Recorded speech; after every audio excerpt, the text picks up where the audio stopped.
মৌলভী আশরাফ আলীর ঘটনা থেকে একটা ঘটনা বলি। এক ভদ্রলোক একাধারে ৩০ বছর নামাজ পড়ে, এবার ফাঁকে ফাঁকে চুরিও করে। তার সন্তানটাকে মাদ্রাসায় দিচ্ছে।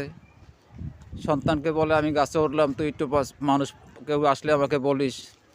সন্তান বলে, বাবা, যখনই বাবা গাছে ওঠে সন্তান বলে, বাবা ওই যে কে যেন দেখে। সে গাছ নিচে নেমে যায় এবং নিচে নেমে দেখে কোনো মানুষ নেই। সন্তানকে ধাবার দেয়।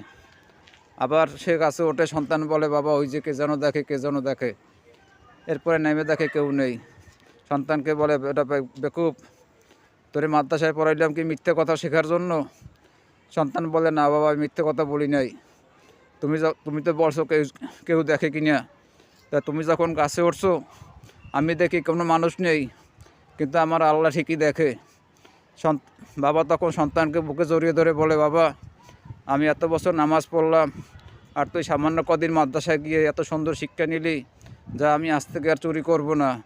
এবং সেই ভদ্রলোকটি, মৌলভী আশরাফ আলীর ভাষায় বলি, সে ভদ্রলোকটি ওলিয়া আল্লাহ হয়ে মারা গেছে। অতএব আমি যাই করি আমার আল্লাহ দেখে।